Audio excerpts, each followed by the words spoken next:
You know there's going to be some QAnon lunatic out there now who's going to be like, you see, he got too close. That's another one murdered in revenge by the Clintons.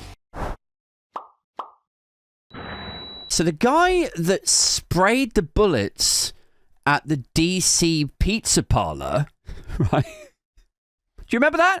Don't really remember this. It was a few years ago.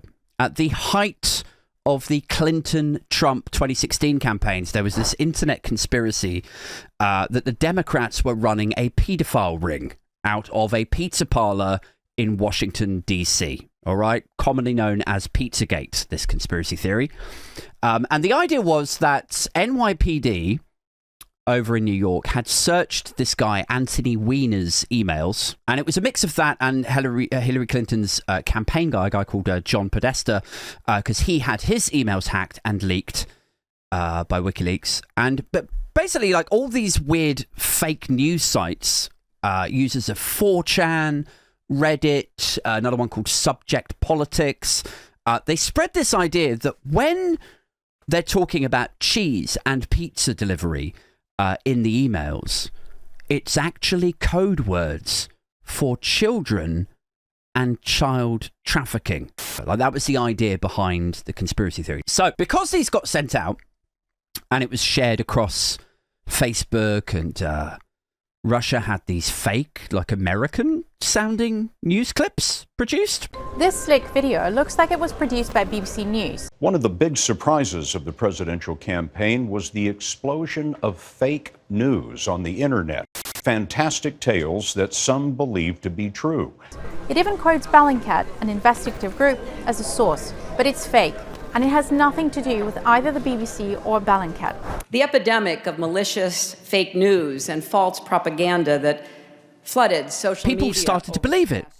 And it's kind of wild because that's actually where the term fake news originally came from, before it was co-opted and then rejigged and pushed back out to mean basically anything that Donald Trump doesn't like, right? This is where it originally came from, was fake news. Fake Russian American sounding news clips. And I really mean that. Like, they were like recorded in a studio with decent camera equipment, great sound. It looked like a genuine news studio, but it would be some channel that you'd never heard of.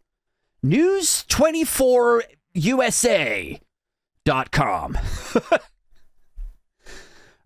There's been a development in the Pizzagate story. Hillary Clinton was raided this morning by NYPD and FBI agent. Like, it was stuff like that. People are like, oh my God, this is real. Now, since all of that kicked off, that story has been thoroughly discredited time and again. There never was a paedophile sex ring that was being run by the Clintons or the Democrat Party, the people that supported the conspiracy theory.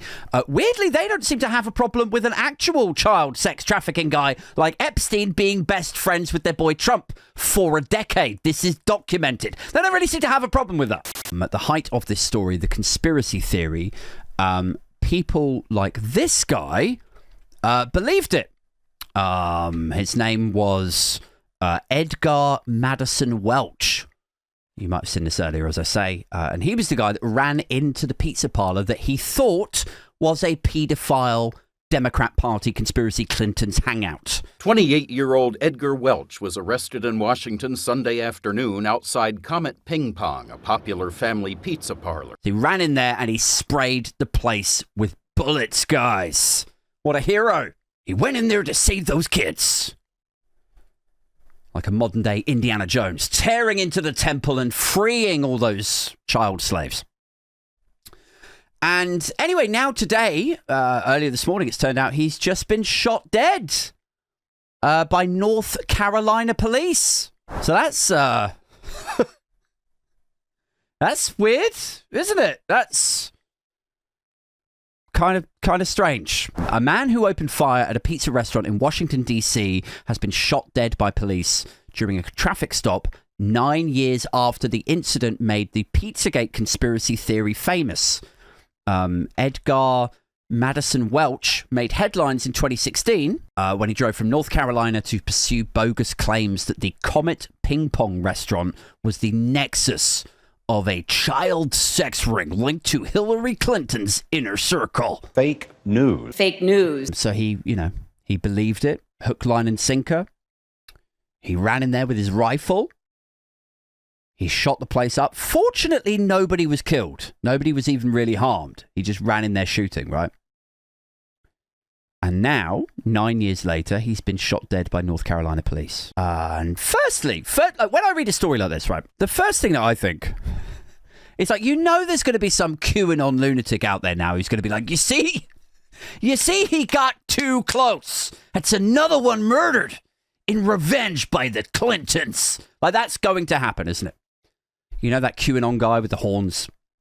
He's going to be on YouTube saying that this was, a staggered revenge plan. He got too close.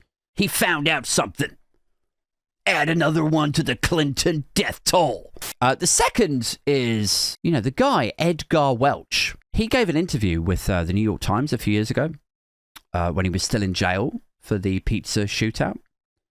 They tracked him down and they gave him an interview. They just want to know, like, why did you do what you did? That's a weird thing to do. Why did you run into the pizza parlor and start shooting people? And he was like, I just wanted to do something good. I just went about it the wrong way, which I thought was interesting. Like, imagine thinking that the way that you're going to go out is in a hail of bullets, freeing child sex slaves. That's how you think you're going to go out, as some sort of celebrated hero, liberator of children. And actually how you end up going out is as a radicalized, jailed, and ultimately shot the fuck up by traffic cops. 100% unnecessarily. They're two very different endings. Like, it's the difference between going out as a martyr, isn't it? As a liberator of the kids. And basically, almost literally going out as a man shouting at traffic in a country with the most impatient armed police in the world. Like, I wonder how many seconds it took them. How many seconds did it take them to go, oh, I can't be dealing with this fucking bullshit?